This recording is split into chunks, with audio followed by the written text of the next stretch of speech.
right? Like how the TV was built and how the how do people build aeroplanes and things like that, right? So how electricity. I was very curious about these fundamental technologies that changed your lives. And then like there was I want to share context because young people today, both grew up at a time when those things were luxuries. In fact, they didn't quite exist or were not accessible. Yeah. So when I grew up, my village has no TV. Like there was one TV for the entire village, and my house didn't have electricity. And then over time we had electricity as I grew up. But every new technology that arrived, sort of, I felt like life changing, right? So I became curious about how these technologies came about because of that reason. And then I read about the moon landing event that the Apollo project that sent the first human on the moon, right? And then I was so impressed by that picture, and because when I look at it, I saw what I realized is that we not like somehow we became the first animal to reach the moon, even though we're not like the strongest animal, or we're not the we can't even fly, right? Like, but somehow we reached the moon. So that shows the power of intelligence. What all of this came about is actually because of intelligence. So I realized that if you ever want to build a technology without any limits, you have to crack the code of intelligence. Because if you have intelligence, you can crack any other things. You can really build the next, drugs to cure cancer, like a new vaccine, for any, new flu, right? Or new materials for solar panel, right? Or batteries. Some of these fundamental technologies, at some point, are gonna hit the limit of human intelligence. And if you want to advance our civilization, you really want to crack the code of intelligence. That will give us, a longer road for, like our species. I really like that the imagery of human reaching the moon. It reminds me when Steve Jobs says the computer, his view of the computer is a bicycle for the mind. His own story. So the AI is the rocket ship for the mind, right? But tell us, how did you get to Australia? What was that all about? Oh yeah, I went to Quoc High School, and I did well in some of the exams, so I got a scholarship. Like the government, the Australian government gave scholarships to high school students, and I was lucky enough to get that scholarship, and I went to Australia. Yeah, so basically that's the story. But when I was in Australia, is when I first discovered that I signed up for the ANU, which is the Australian National University. But the interesting part about the ANU is that it's not a good university for undergraduate programs, but actually it's a good university for research. So and then I sort of miscalculated a little bit because I was looking for a better undergraduate program. I was looking for a better, a bigger city to live. Because I was bored with Wales, right? So I wanna go live in a bigger city. And then I saw Canberra as a capital city of Australia. I thought this is a big city. The capital has to be very big, right? And then I went to Canberra. It's actually a very small city. It's actually like the size of Korea, so on, right? So, but what turned out to be a really a bad decision turned out to be a really good decision, excellent decision, because they have an excellent research program in Australia, and that's where I sort of like had the experience to work with some of the top researchers in Australia. Their ratio between an undergrad student and someone with like a professor is actually very low, right? So you have a lot of professors around to mentor undergrad. So that was very special. Now like startups, people think there's a saying that says every overnight success has taken 10 years. I think in Quoc's case, it's taken even more than 10 years. Yeah. Because your research was not a straight path, right? You were still searching. I mean, you were interested in intelligence. You were very dissatisfied with kernel methods, statistical learning, and so on. And where did you go next, and how did you end up? So the first area that I worked on in machine learning is called kernel methods. Back in the day, kernel methods was actually, if you go to a machine learning conference like ICML or NeurIPS, kernel methods was the most popular, one of the most popular branch, if not the most. So, if you write a paper in kernel methods, you have more chance of succeed, getting accepted, and so on. But over the time, I became sort of like, I came to a realization that if you really want to build intelligence, you really want to learn end-to-end. And one part of the kernel method that I don't like is the fact that they have to create the kernel by hand, manually, right? You need expertise to create that kernel. So I didn't like that. I said, we need to learn end-to-end. We need to do end-to-end learning. And actually, that realization happened when I visited the Max Planck Institute in Germany, where there's a lot of researchers working on understanding the brain. They have a lab that they are kind of like look at monkey brains and so on. And one thing that they told me is that actually the brain, any brains for very intelligent species like ourselves and like primates, there's a lot of plasticity. The word is plasticity. These brains learn a lot. They want, we were born young, right? We didn't know so much. If you were born in China, more likely you learn to pick up Chinese, and then you speak Chinese very well. Born in Vietnam, you speak Vietnamese, right? So that means you're able to learn these things very well, right? From just data. So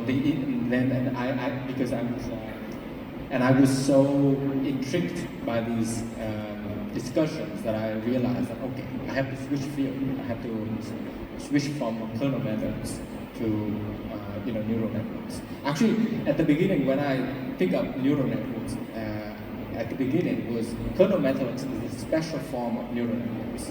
So I like it a lot. But then I realized that kernel methods has a lot of limitations. So I stopped working on it, switched to work on neural networks. And actually, a lot of my advisor, a lot of my friends said that was like a stupid decision because I was almost. It was at the time. Yes. I was almost getting a PhD in Australia, right? If I stayed for like 1 or 2 years, I would have gotten a PhD. But then I said, no, I can't follow that path because it's against my conviction. So I said, I have to learn. And in many ways, your frustration with kernel methods or this human ingenuity-driven, as noble as this really echoes Richard Sutton's, the Turing Award winner, right? Yeah. Basically, he has worked so many years, and he said, well, the bitter lesson. I actually think he won the Turing machine for that bitter lesson blog that in reinforcement learning, where he says, basically. Compute and a search problem will eventually win over any kind of ingenuity you have. But so that's actually quite insightful and gives you enough conviction to go into something that everybody was discouraging you from doing it. And how did you end up at Stanford?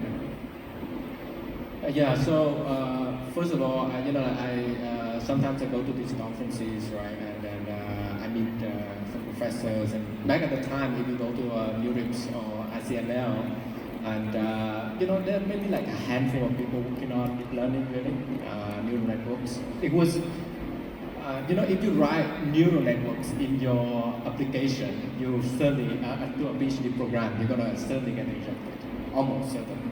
So people don't want to say that, right? And so it's a very obscure area of research. It's very interesting. This is around 2006, right? And not a lot of going on. But I watched a lecture by Jeffrey Hinton and also Andrew Ng. Jeffrey Hinton was very inspiring.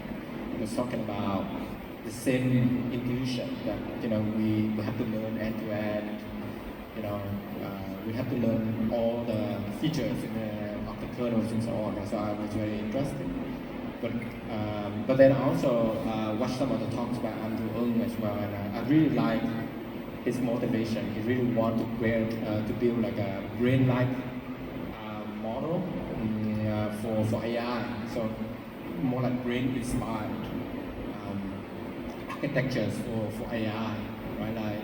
And I thought that, this is a very interesting point, because we only have one, sort of like one piece of evidence of intelligence, that is the brain, right? Like we only have one piece of evidence we have, that actually look like intelligence, that is our brain. And if we ever want to replicate intelligence, more likely that we're gonna go through the same path, like evolution created you. It's sort of a weird intuition, really, but I thought it makes a lot of sense. So I've got to do that. I have all the intuition, but I think the explanation that I have for why evolution and a biological and artificial intelligence is gonna be in a very similar path is the idea of parallelism. And it turns out that actually if you want to build a computer that is actually very fast, just a single chip and be very fast, it's actually very difficult. At some point you really want to parallelize the processor. And that's basically happening in the brain. So every neuron in the brain is actually quite slow. It's actually not faster than our chip. Bandwidth connection and so on is actually lots of them at the same time. Right. But there's a lot of parallelism. And I thought, that's just really amazing that this parallelism, even despite the fact that every chip is very slow and the connection is very slow, gave rise to incredible intelligence. Right? And I think that's basically sold me on this path of, can we explore sort of brain-like architecture for intelligence? Yeah, and I want to really impress on the audience.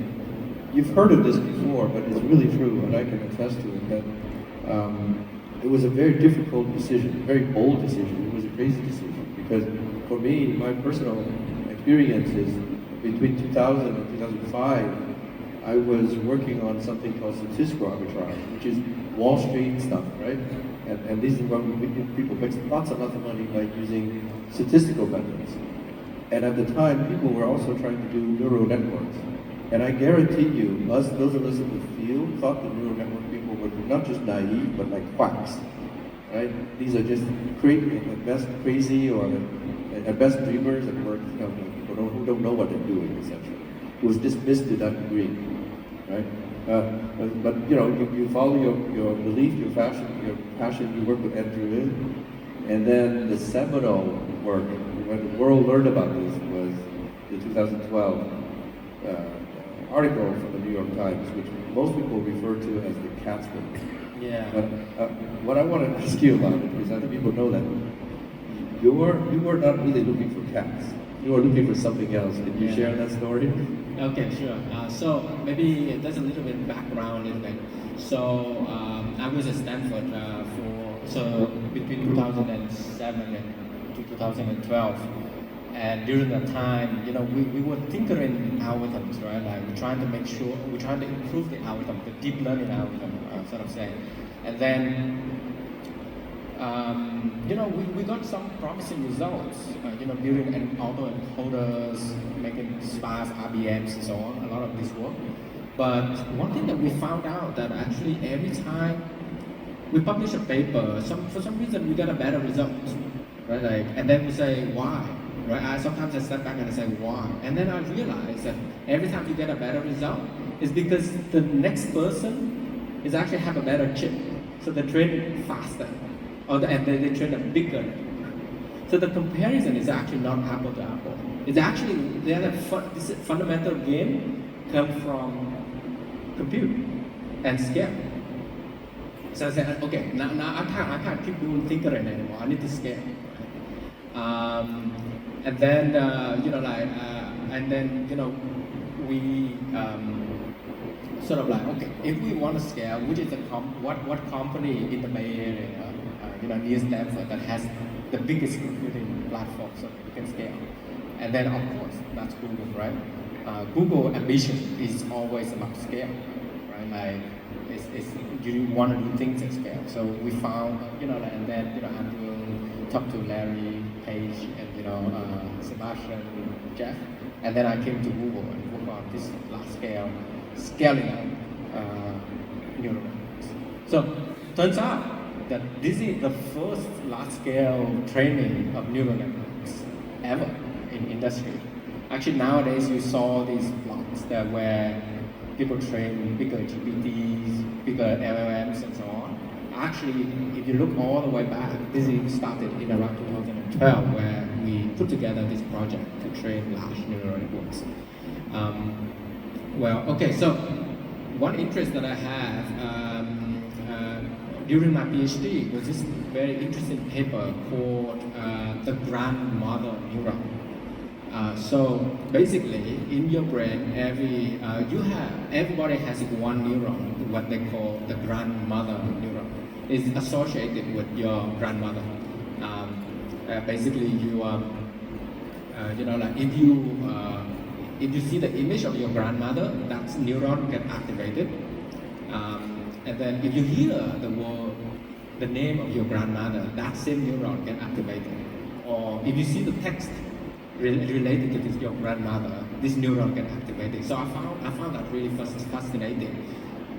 Basically, the neuron is built in some sort of abstraction.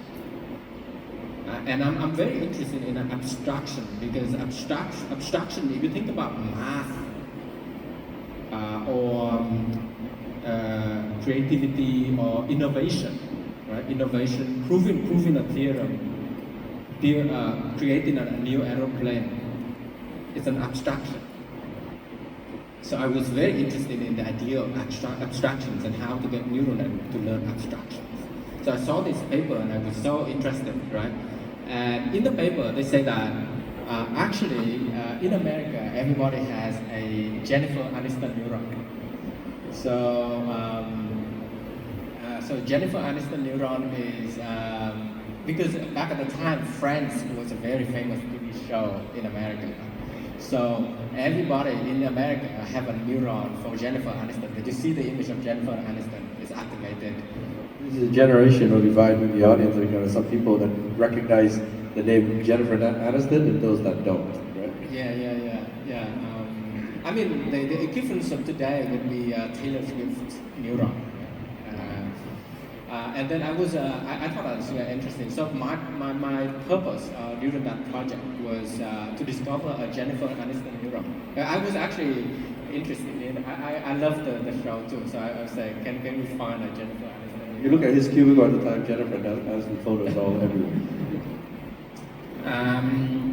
We didn't find a Jennifer Aniston neuron, but we find like a human face neuron, like a face. Because if you feed it YouTube, there's a lot of videos where people do like sit in front of camera talking, right? And then they also have a neuron for cats, right? And I'm also a big fan of cats. So the New York Times, when they after we discovered these neurons, the New York Times journalists actually talked to us, and they found the concept of cats super funny because they say internally at Google we say that our running joke at Google is 90% of YouTube videos are cats, right? So the journalists found it really funny, so they talk about cats a lot. But you know, there's some background about the story, how the cat neuron came about. Yeah.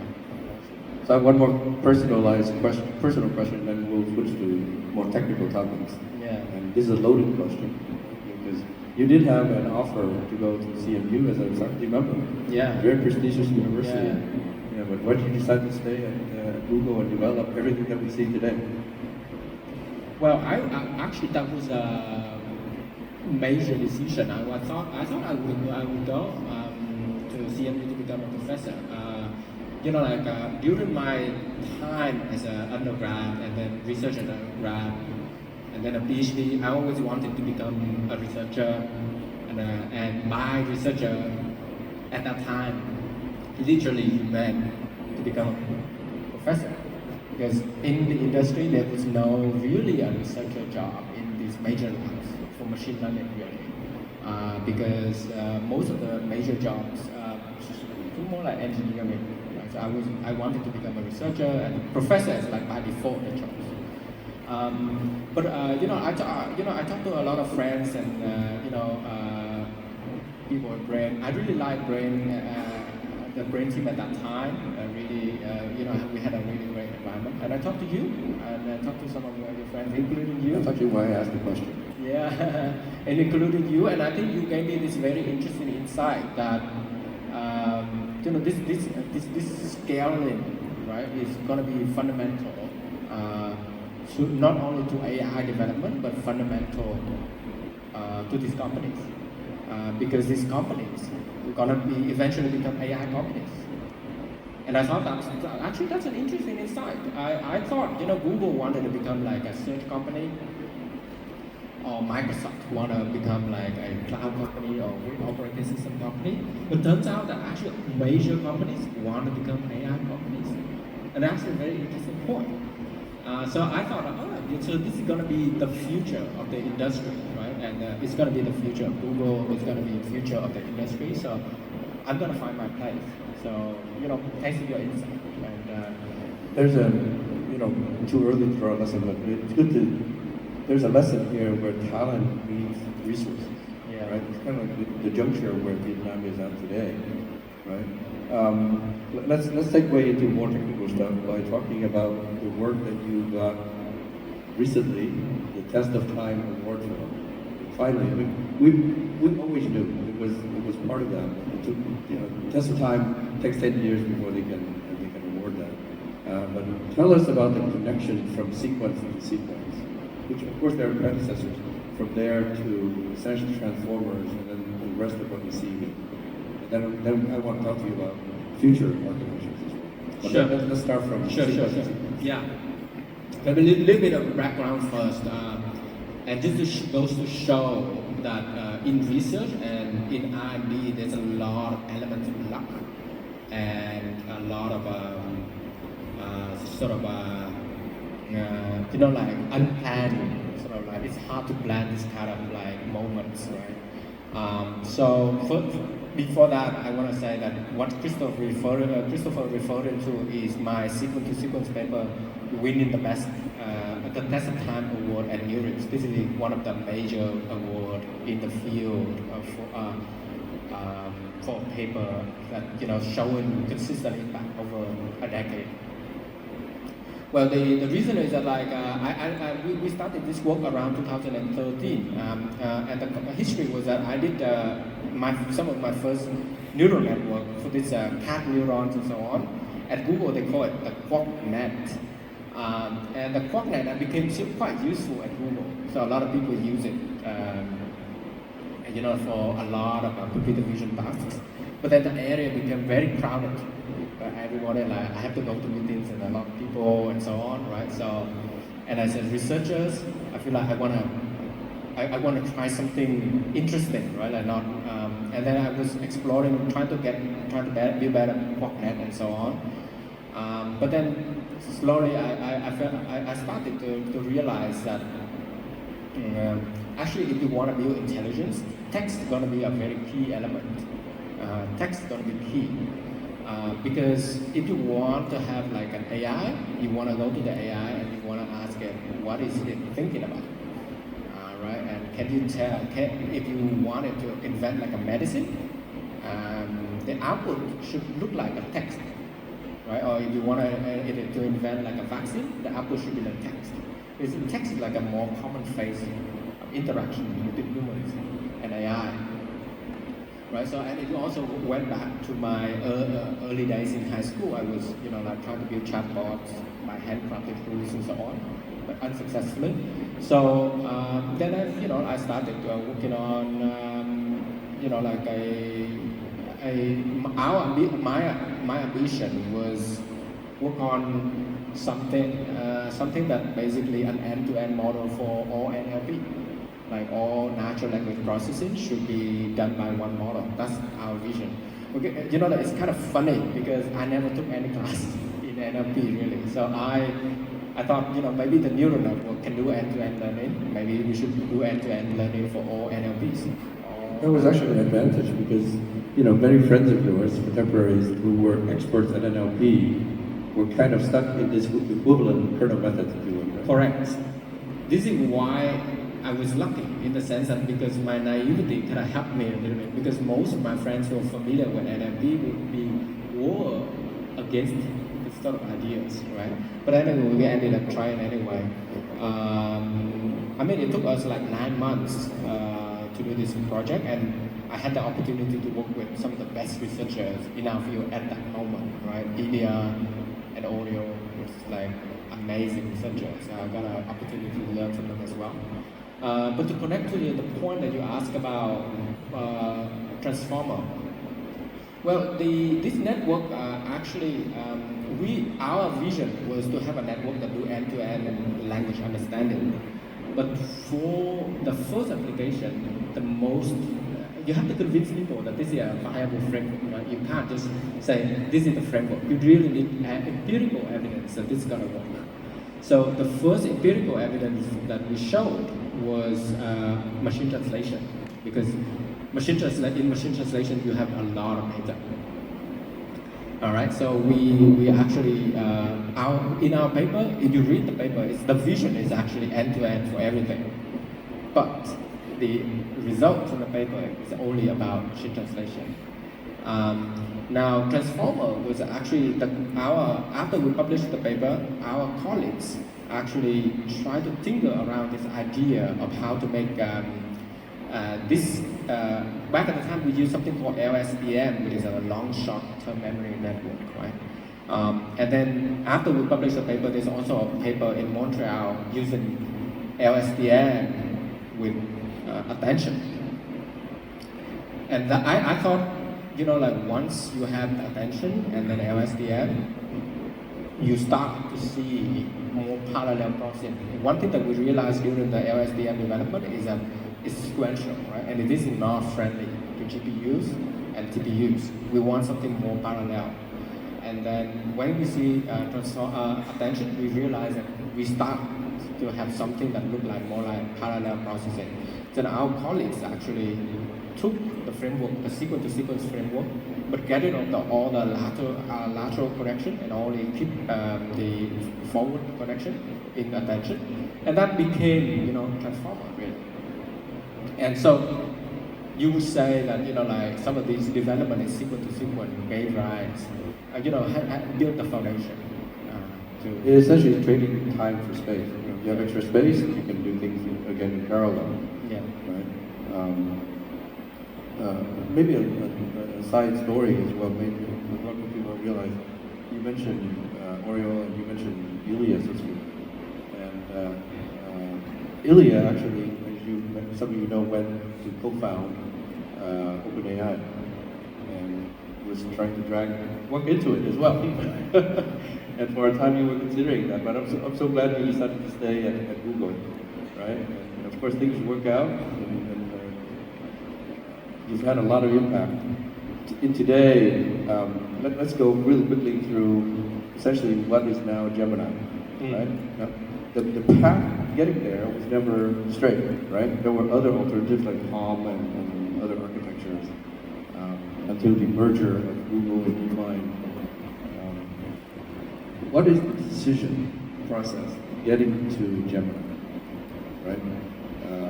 It was about, yeah, I'm asking you the question. Was it difficult or was it easy? Was it obvious or was it unclear?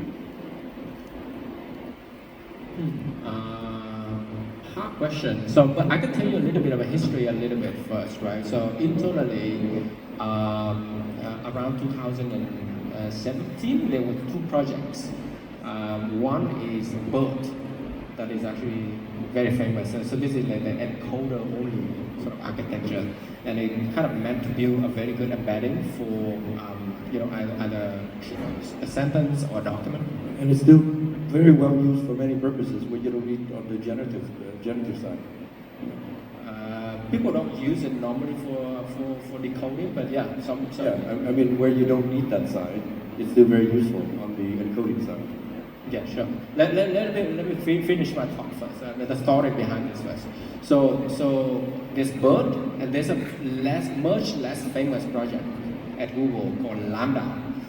And the Lambda project was to build a end-to-end chatbot, and basically a sort of a precursor of something like a ChatGPT. Now internally, a majority of people actually went for BERT because BERT to them is very useful. You can integrate with search, you can integrate with ads. A lot of these products for Google. But for Lambda, actually, most people were against, and the reason is that there's so much hallucinations. It can actually spill a lot of like unsafe things, right? I say, like sometimes it swear at you, a lot of bad things. Now, but my conviction is actually this decoder-only model is more powerful than the encoder model. And the reason is the decoder model is more general than the encoder model. Because you can use a decoder model for encoding too. And you can use it to generate, which is very powerful. And generating is going to be a paradigm shift for Google. Google never wanted to be generated. Google just wanted to be, serving existing content, right? Like, you don't generating new content is actually very tricky for Google. But my conviction is that, if you think ahead of the curve for like 10 years, at some point you will figure out a way to reduce the hallucination, reduce the safety issue, and then instead of going through 10 links to read the contents, you actually have the content in front of you, like a paragraph for an answer. So I thought, intuitively it makes sense that a generative model is super powerful. So someone should work on it. So we worked on it. It's about like 10 people, right? And in Google, so it's very small. But because of the lack of investment, it's very hard to ever launch it public. But we actually discover a range of things that you saw in ChatGPT, like instruction fine-tuning, safety, hallucination reductions, all these things actually we developed you found it in the Lambda paper. Unfortunately, we didn't have the opportunity to launch it first. I think if we launch it around 2020, 2019 or 20, that would be a big splash, right? That would change the course of history already. But we decided not to. And I think that's. Would you say it's a hard decision? Yeah, I think it's very hard. Yeah, it's very hard for everybody, in me included. I think I always felt as a researcher, I always felt that hallucinations and safety will take a long time to solve, take much longer. And ChatGPT came as a surprise. Yeah. Certainly, again, looking back is very clear. I want to impress on people that the path of research and development is very formative. Like something like translation is much obvious value, right? You get French to English, French, okay, let's do that. But just sitting there and generating text, particularly at a time when it was generating mostly garbage, right? And then say, I remember you were showing me results on the whiteboard with the Stanford question and answer. So that's just randomness, right? It's not doing anything. But so with that view in mind, now let's now look to the future, right? What's your view, and what's Google's view in terms of the transformer architecture, the longevity of that, right? And then I want to ask about reasoning, but just a general architecture of intelligence. Do you think that's the ultimate? We just need to scale it, right? Like some people think, or do we need this is just a byway, and some people would even say an off ramp to intelligence, right? That we really need something else. Intelligence, yeah.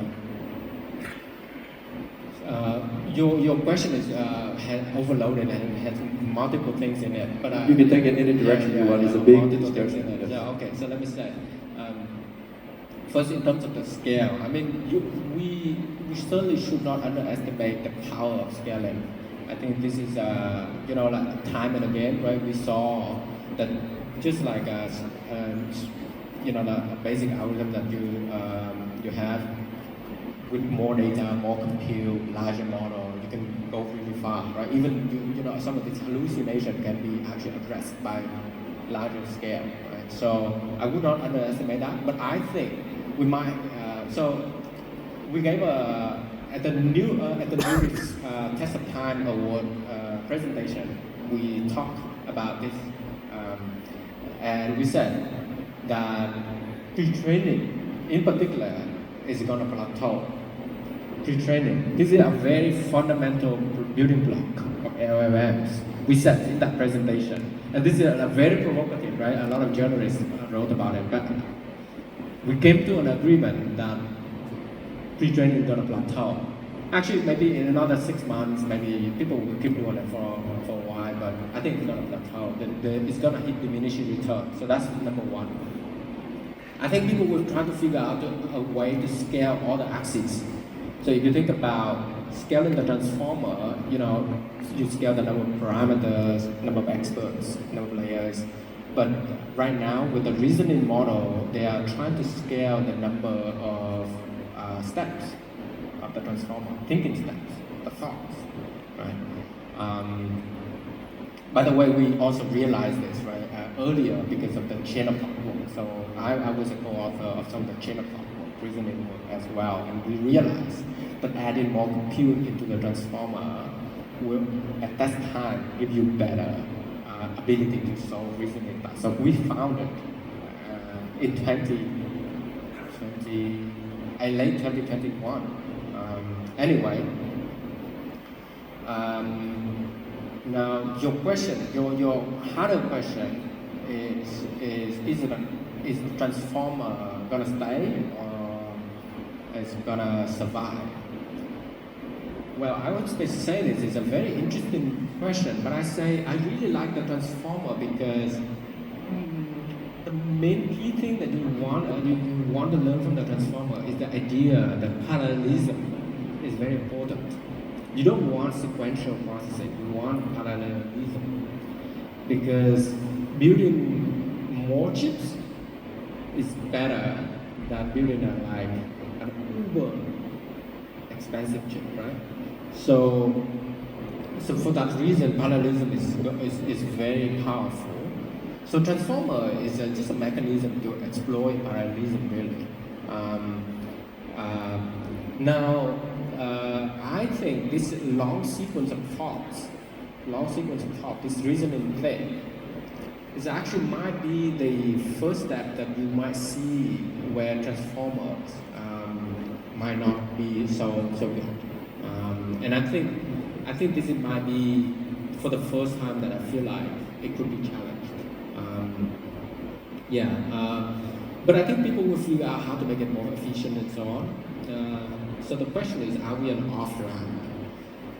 No, I don't think so. I think we're on to something good. Now the problem is that we're going to saturate a little bit for a while, and the reason is that because most of the tasks that we're trying to do, like next token prediction with pre-training and this long chain of thought and so on, have a lot of you can find a lot of data for this. But in order to get to our next level, getting data for it is hard. For example, if you want to get the LLM to invent like the next vaccine for cancer, let's say do a thought experiment, right? If you want to do that.